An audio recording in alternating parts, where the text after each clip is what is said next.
Hello dear student, welcome to Gurukul Vishwamitra. Gurukul Vishwamitra তোমাদের সকলকে স্বাগত। আমি মৃন্ময়। প্রিভিয়াস একটা ক্লাস নিয়েছিলাম জিকের উপরে 15টি কোশ্চেন নিয়ে। আজকে আবারও একটি সেশন শুরু করছি। তোমাদের আগামী দিনে যে এক্সামগুলো আছে সেই এক্সামগুলোকে মাথায় রেখে কিছু স্ট্যাটিক জিকে নিয়ে আমি আজকে সেশনটা শুরু করছি। তো দেরি না করে শুরু করা যাক আজকের প্রথম প্রশ্ন। ভারতের কোন রাজ্যে ফ্ল্যামিঙ্গো উৎসব পালিত হয়? ভারতের কোন রাজ্যে ফ্ল্যামিঙ্গো উৎসব পালিত হয়? ফ্ল্যামিঙ্গো একটি পাখি, হ্যাঁ, সেই পাখিকে নিয়ে উৎসব। ঠিক আছে, কী কী অপশন আছে? রাজস্থান, আসাম, মণিপুর, অন্ধ্রপ্রদেশ।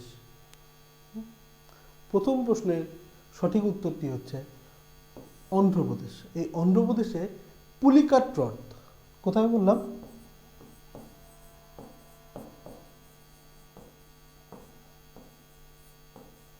পুলিকাট হ্রদের তীরবর্তী এরিয়ায়, সেখানে শীতকালে প্রচুর পরিযায়ী পাখি আসে। এই সময়টাতে এই ফ্ল্যামিঙ্গো উৎসব পালিত হয় পর্যটনের প্রচারের জন্য। ঠিক আছে, তাহলে প্রথম প্রশ্নের সঠিক উত্তর হচ্ছে আমার অন্ধ্রপ্রদেশ। ঠিক আছে, দ্বিতীয় প্রশ্নে চলে যাই আমি। সমুদ্রগুপ্তের রাজদরবারের সভাকবি কে ছিলেন? সমুদ্রগুপ্তের রাজদরবারের সভাকবি কে ছিলেন? কী কী অপশন আছে? বাণভট্ট, হরিসেন, চাঁদ বরদাই এবং ভবভূতি। বাণভট্ট কে ছিলেন? বাণভট্ট ছিলেন হর্ষবর্ধনের সভাকবি। হর্ষবর্ধনের সভাকবি। হরিসেন তাহলে আমার কে ছিলেন? সমুদ্রগুপ্তের রাজদরবারের সভাকবি। চাঁদ বরদাই কে ছিলেন? চাঁদ বরদাই ছিলেন আমাদের পৃথ্বীরাজ চৌহান। পৃথ্বীরাজ চৌহানের সভাকবি। আর কে বাকি থাকলো? ভবভূতি। ভবভূতি ছিলেন কনৌজের রাজা। কনৌজের রাজা কে ছিলেন? যশোবর্মন।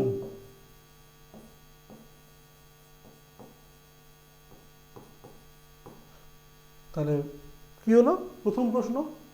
সরি, দ্বিতীয় প্রশ্নের উত্তর সমুদ্রগুপ্তের রাজদরবারের সভাকবি কে ছিলেন? আমার সঠিক উত্তর হচ্ছে হরিসেন। আর বাণভট্ট ছিলেন আমার হর্ষবর্ধন। চাঁদ বরদাই ছিলেন পৃথ্বীরাজ চৌহানের দরবারের সভাকবি এবং ভবভূতি ছিলেন কনৌজের রাজা যশোবর্মনের সভাকবি। 3 নম্বর প্রশ্ন। দয়ানন্দ সরস্বতী নিম্নলিখিত কোন সংগঠনের প্রতিষ্ঠাতা ছিলেন? কি কি অপশন আছে? 1 ব্রাহ্ম সমাজ, 2 চিন্ময় সমাজ, 3 আর্য সমাজ এবং 4 প্রার্থনা সমাজ। তোমাদের খুবই পরিচিত কোশ্চেন, ক্লাস 9-10 আমরা অলরেডি হিস্ট্রিতে এগুলো পড়ে এসেছিলাম। তুমি একটু মাথায় চিন্তা করো কি আছে। ব্রাহ্ম সমাজ, চিন্ময় সমাজ, আর্য সমাজ এবং প্রার্থনা সমাজ। ব্রাহ্ম সমাজ তো আমরা সবাই জানি, রামমোহন। চিন্ময় সমাজ,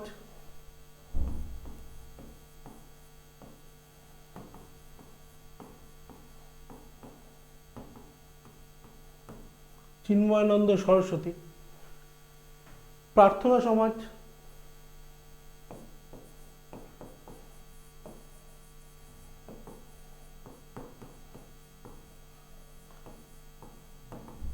আত্মারাম পাণ্ডুরঙ্গ। তাহলে আমার উত্তরকে সি, গ, আর্য সমাজ।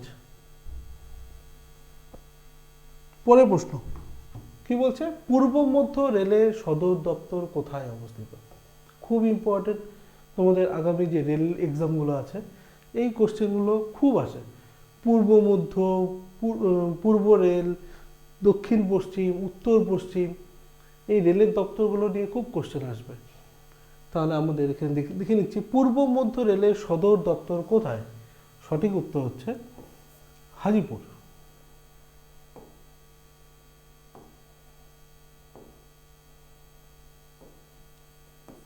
হাজিপুর। তাহলে জয়পুরটা কোথাকার? আর কলকাতা কোথাকার?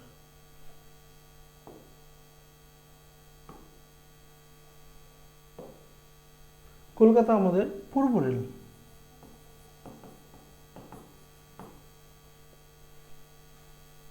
ঠিক আছে।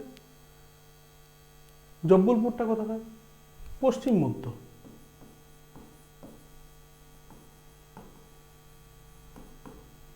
আর জয়পুর কোথাকার?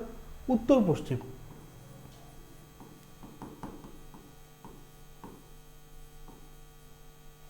ক্লিয়ার? তাহলে পূর্ব মধ্য রেলের সদর দপ্তর হাজির, কলকাতা হচ্ছে আমার পূর্ব রেল, জব্বলপুর হচ্ছে আমার পশ্চিম মধ্য, এবং জয়পুর হচ্ছে আমার উত্তর পশ্চিম। ঠিক আছে, নেক্সট কোশ্চেন। ঘনাদা চরিত্রের স্রষ্টা কে? ঘনাদা, টেনিদা, নন্টে ফন্টে, এই যে চরিত্রগুলো আছে না, খুব ইম্পর্টেন্ট কোশ্চেন। বিভিন্ন পিএসসি ক্লার্কশিপ এবং এসএসসি গ্রুপ ডি, রেল, সমস্ত ক্ষেত্রে এই কোশ্চেনগুলো খুব ইম্পর্টেন্ট। ঘনাদা চরিত্রের স্রষ্টা কে? ঘনাদা অপশন কি আছে? প্রেমেন্দ্র মিত্র, সত্যজিৎ রায়, সতীনাথ ভাদুরী এবং শিবরাম চক্রবর্তী। ঘনাদার আসল নাম কি? ঘনশ্যাম দাস।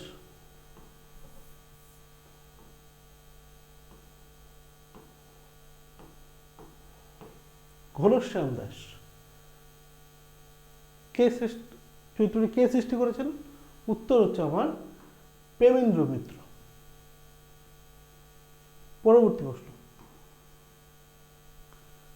মায়ানমারের মুদ্রার নাম কি?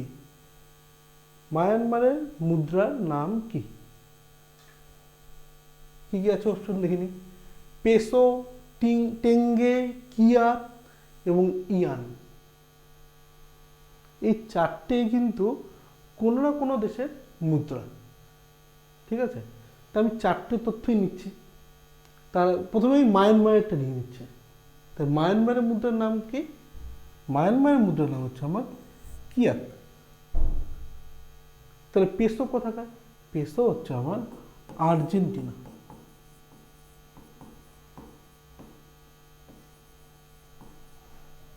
টেঙ্গে কোথাকার? কাজাকিস্তান।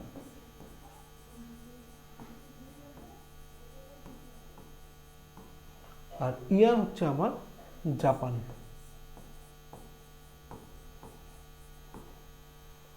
ঠিক আছে, কি হলো? পেসো হচ্ছে আর্জেন্টিনা, টেঙ্গে হচ্ছে কাজাকিস্তান, কিয়াত হচ্ছে আমার মায়ানমার, ইয়ান হচ্ছে আমার জাপান। পরবর্তী প্রশ্ন। কোন বড়লাটের আমলে বঙ্গভঙ্গ রদ হয়? আমরা বঙ্গভঙ্গ শুরু হয় এটা আমরা কিন্তু জানি, ডিভাইড অ্যান্ড রুল, মানে ভাগ করো এবং শাসন করো। হ্যাঁ, ইংরেজদের এই নীতি ছিল একজনের। তো কে শুরু করেছিল? শুরু করেছিল কার্জন 1905। তাহলে কে রদ করেছিল? আমাদের প্রশ্ন কি বলছে, কোন বড়লাটের আমলে বঙ্গভঙ্গটা বন্ধ হয়? উত্তর হচ্ছে আমার হার্ডিঞ্জ 1911। ক্লিয়ার? পরবর্তী প্রশ্ন। এশিয়াটিক সোসাইটির প্রতিষ্ঠাতা কে? এশিয়াটিক সোসাইটির প্রতিষ্ঠাতা কে? খুব একটা ভালো প্রশ্ন, পরীক্ষাতে আসার মতো এবং অনেক পরীক্ষাতে এসছে। এশিয়াটিক সোসাইটির প্রতিষ্ঠাতা কে? এই এশিয়াটিক সোসাইটিটা কবে প্রতিষ্ঠিত হয়েছিল একটা প্রশ্ন আসে, সেটা হচ্ছে আমার 1784। কিসের জন্য তৈরি হয়েছিল? এটাও তৈরি হয়েছিল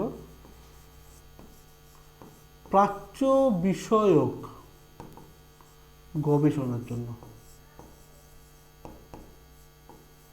প্রাচ্য বিষয়ক গবেষণার জন্য এই এশিয়াটিক সোসাইটি 1784 সালে তৈরি হয়েছিল। কিন্তু কে প্রতিষ্ঠাতা করেছিল?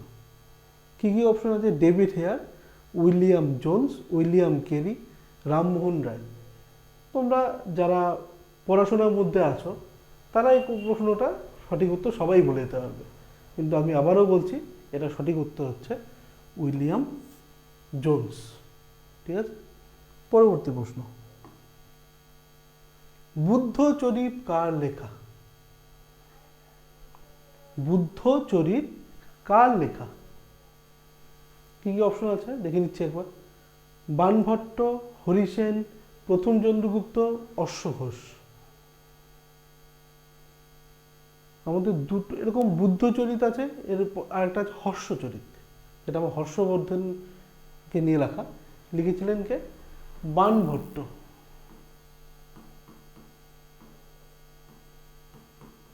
হর্ষচরিত। হরিসেন কি করেছিলেন, কি লিখেছিলেন? এলাহাবাদ প্রশস্তি।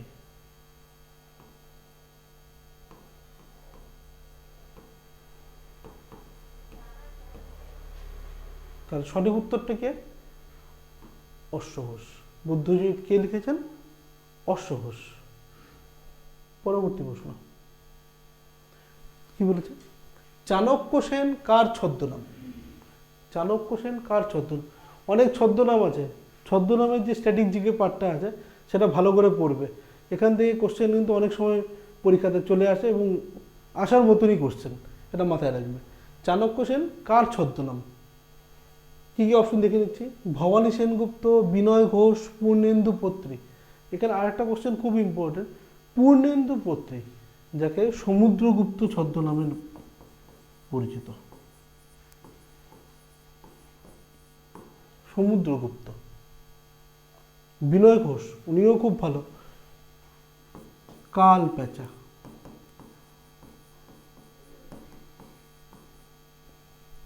তাহলে সঠিক উত্তরটিকে ভবানী সেনগুপ্ত। পরবর্তী প্রশ্ন, বিখ্যাত হিস্ট্রি অফ ব্রিটিশ ইন্ডিয়া, খুব ইম্পর্টেন্ট একটা কোশ্চেন, যেটা 1817 সালে ফার্স্ট পাবলিকেশন হয়েছিল, 1817 সালে, এবং ফার্স্ট পাবলিকেশনই খুব পপুলার হয়েছিল। হিস্ট্রি অফ ব্রিটিশ ইন্ডিয়া কার লেখা? Charles Grant, James Mill, William Jones এবং স্টুয়ার্ট মিল। সঠিক উত্তর হচ্ছে আমার জেমস মিল। ঠিক আছে। পরবর্তী প্রশ্ন, ভারতের কোথায় ভূদান আন্দোলন শুরু হয়? ভূদান মানে, ভূ মানে কি? জমি, জমিদান।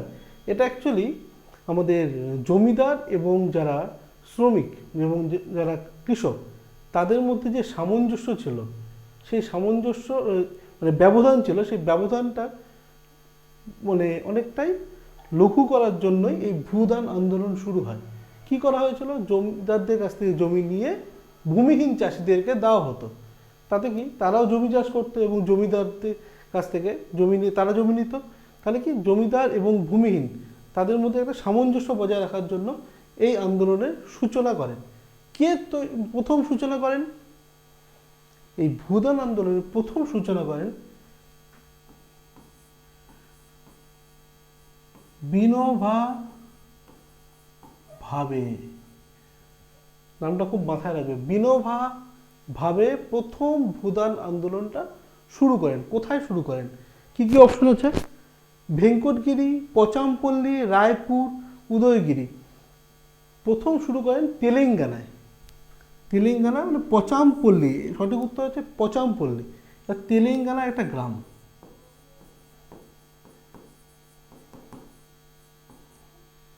তেলেঙ্গানা একটি গ্রাম হচ্ছে পচামপল্লী, সেখানে প্রথম বিনোবা ভাবে এই আন্দোলনটি শুরু করেছিলেন। পরবর্তী প্রশ্ন, কলকাতা ফোর্ট উইলিয়াম কলেজ কবে প্রতিষ্ঠিত হয়? খুবই ইজি একটা প্রশ্ন। 1810, 1805, 1802 এবং 1800। তোমরা সবাই জানো এই কোশ্চেনের উত্তর। সঠিক উত্তরটি হচ্ছে 1800 খ্রিস্টাব্দে কলকাতায় ফোর্ট উইলিয়াম কলেজ প্রতিষ্ঠিত হয়েছিল। নেক্সট প্রশ্ন, রামচরিত গ্রন্থটি কে রচনা করেন? রামচরিত গ্রন্থটি কে রচনা করেন? কি কি অপশন আছে? তুলসীদাস, সন্ধ্যাকর নন্দী, মালাধর বসু এবং বল্লাল সেন। একটা আছে রামচরিত আর একটা আছে রামচরিত মানস।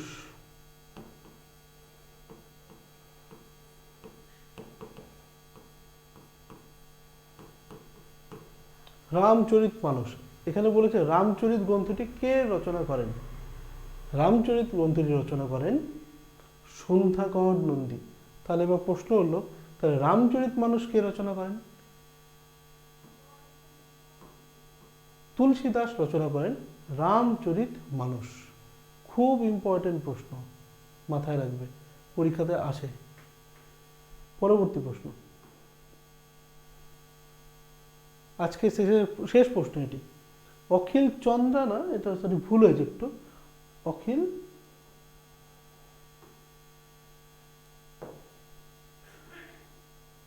চন্দ্র নিয়োগী,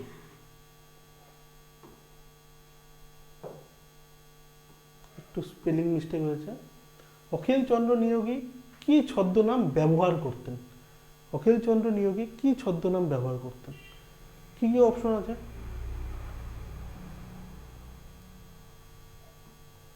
যুবনাশ্য, স্বপন বুড়ো, নিরপেক্ষ, কাফি খা।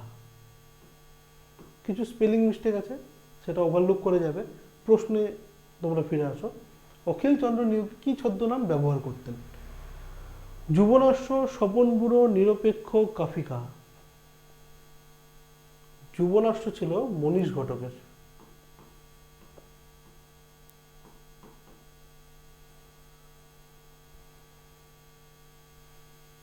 কাফিকা ছিল প্রফুল্লচন্দ্রর।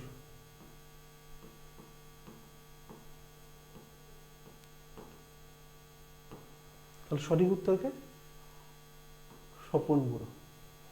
আজকে যে 15টি প্রশ্ন আমি তোমাদের পড়ালাম খুব ইম্পর্টেন্ট, বিভিন্ন পরীক্ষায় এসেছিল, এখান থেকে আমি সিলেক্টেড কিছু জিকে নিয়ে তোমাদেরকে এই সেশনটা শেষ করলাম। তোমরা ফলো রাখবে এই চ্যানেলকে। এই চ্যানেলে আরও আমি আগামী দিনে আরও ভালো কিছু জিকে নিয়ে তোমাদের কাছে আসবো। তো আজকের মতো এখানেই সমাপ্ত হলো। ধন্যবাদ।